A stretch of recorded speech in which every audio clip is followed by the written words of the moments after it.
तो आज सीएजी की रिपोर्ट ने इस बात को साबित कर दिया है कि आम आदमी पार्टी की सरकार ने ओल्ड एक्साइज पॉलिसी को हटाकर सही फैसला लिया। सीएजी रिपोर्ट बताती है कि जो नई एक्साइज पॉलिसी थी,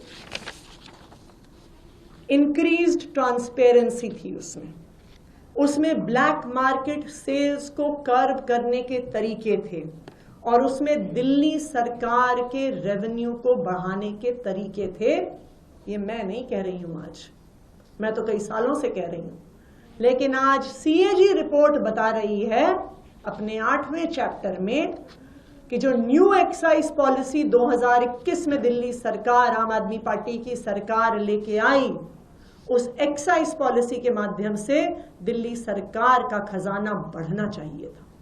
उस पॉलिसी में ट्रांसपेरेंसी थी, उस पॉलिसी में स्मगलिंग रोकने के तरीके थे, उस पॉलिसी में ब्लैक मार्केटिंग रोकने के तरीके थे। और जैसा हमने देखा, यही पॉलिसी पंजाब में इंप्लीमेंट हुई। और जब पंजाब में 2022 में ये पॉलिसी इंप्लीमेंट हुई तो हम देख सकते हैं 2021-22 में पंजाब का एक्साइज रेवेन्यू 6,158 करोड़ था, जो नई एक्साइज पॉलिसी के आने से मात्र एक साल में बढ़कर 8,841 करोड़ पर पहुंच गया। और 2024-25 में अब फाइनेंशियल ईयर खत्म होने वाला है, प्रोजेक्टेड एक्साइज रेवेन्यू 10,146 करोड़ है।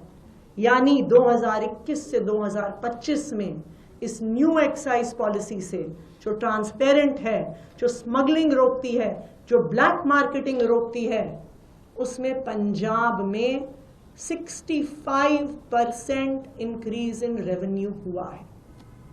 सीएजी रिपोर्ट ये भी बताती है कि अगर ये पॉलिसी दिल्ली में ठीक तरीके से इंप्लीमेंट होती तो दिल्ली की एक्साइज रेवेन्यू 4,108 करोड़ से बढ़कर 8,911 करोड़ तक पहुंच जाता, मात्र एक साल में। तो अब जो सवाल दिल्ली वालों के सामने है, अब जो सवाल देश के सामने है कि एक खराब पॉलिसी हटाकर एक अच्छी पॉलिसी लाई गई, एक ट्रांसपेरेंट पॉलिसी लाई गई, लेकिन उस पॉलिसी का ठीक से इंप्लीमेंटेशन नहीं हुआ तो वो 8,900 करोड़ तक सरकार का खजाना नहीं पहुंच पाया, 2,000 करोड़ कम रह गया। तो ये 2,000 करोड़ कम रहने के पीछे किसका हाथ है?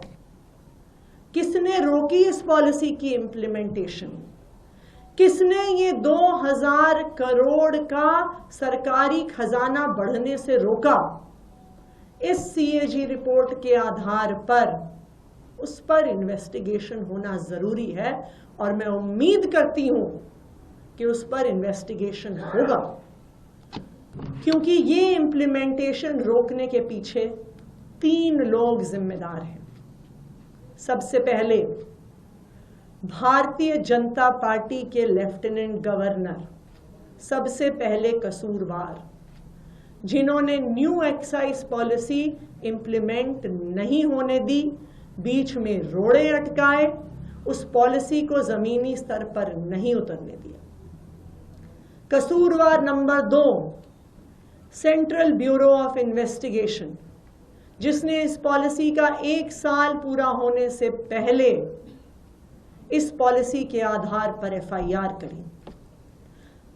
कसूरवार नंबर 3, इन्फोर्समेंट डायरेक्टोरेट, जिन्होंने इस पॉलिसी खत्म होने के 1 साल पहले ही इस पॉलिसी पर ईसीआईआर करी।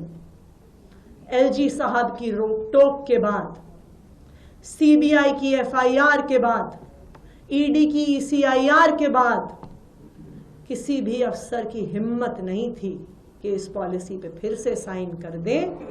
और वो पॉलिसी जो 8,900 करोड़ रुपए प्रति वर्ष ला सकती थी, आज सीएजी की रिपोर्ट ये बता रही है कि उस पॉलिसी को ठीक से इम्प्लीमेंट नहीं किया गया।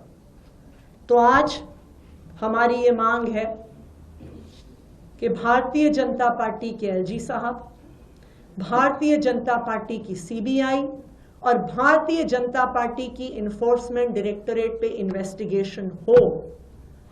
इस सीएजी रिपोर्ट के आधार पर इन्वेस्टिगेशन हो कि पता तो चले कि आखिरकार क्यों इस पॉलिसी को रोका गया, क्यों 2000 करोड़ का लॉस टू एक्सचेकर दिल्ली सरकार को करवाया गया।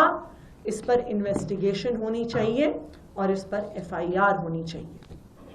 लेकिन हमारी आज एक Welcome to K-Mall, a premium project by Kaleen Group.